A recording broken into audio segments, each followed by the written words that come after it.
ekornya garing nih, ekor lele.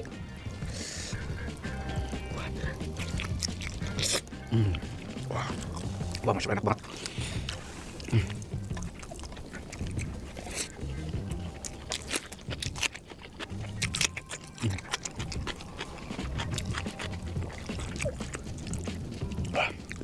Ini pengusaha nih, kalian bisa banget nih punya restoran Jepang, jual unagi, sambalnya pakai sambal Indonesia guys, sambal bawang, mantap. Sopan laut.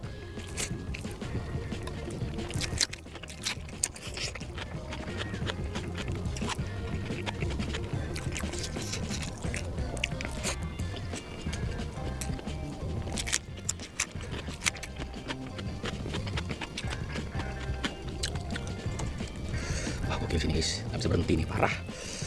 Aneh ini.